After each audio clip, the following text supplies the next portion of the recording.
So, Carolyn, tell me a little bit about your career background. Well, I've been running Carmen's since I was 18 years old. So the things that I've done before that, I worked as a checkout chick as soon as I could, and I worked as a babysitter and a waitress. And since then, I've done a few other things. I sit on the board of the Stephanie Alexander Kitchen Garden Foundation, which I'm extremely proud of, putting organic kitchen and gardens and kitchens into primary schools for kids. So that's fantastic. Wonderful. And so, why did you choose to start Carmen's? It was really about opportunity recognition. It was the fact that I was given this opportunity to buy this tiny little business, and so for $1,000 I thought, oh look, I'll give it a go. And I never anticipated that the growth would have been like it is, but I feel extremely blessed. Yeah. And so, I mean, how did you actually go about starting your business? So when I started, I just bought the concept of going to the bakery, making the product, packing it at home. It's just been that evolution, and I do take my hat off to people that start completely from scratch, whereas for me we did have a tiny little structure. We mightn't have had a bank account or a business name, but we knew where we went every Tuesday. So I mentor a lot of people these days trying to start their own businesses, and getting that first sale and that first day of work is really probably one of the biggest challenges. Yeah, and that confidence to just go out and do it on your own. I mean, I give it up to you. You're an amazing role model. So tell me what you really enjoy the most about your role as the company founder.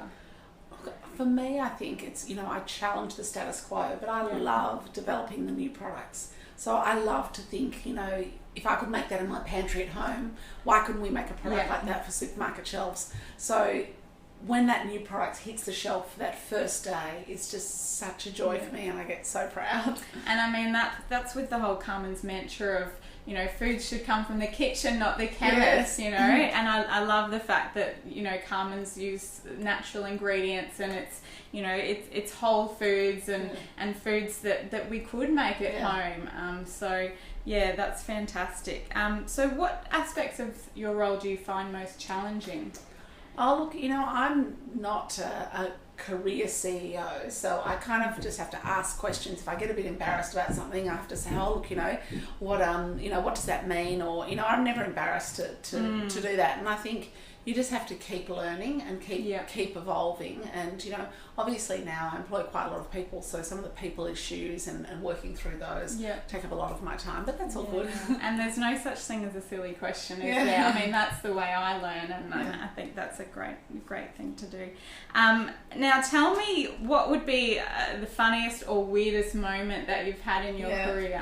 I always think back to, I was in Hong Kong with my distributor at a very important dinner, and they came around to serve me, and they said, we've got beans with mice meat. And I was like, oh my gosh, I've got to eat mice meat. And I sort of choked it back, and I just, washed it down with some water. And then later on, when I was leaving the restaurant, I was sort of standing at the front, and the menu was on display, and the others had gone back into the toilet. And I thought, I'll see how expensive mice meat is. It was beans with mincemeat, and the waitress hadn't pronounced it properly, and I'd eaten it thinking it was mice meat. Anyway, I still ate it, and it's amazing what your mind can do. Yeah, so funny. There you go.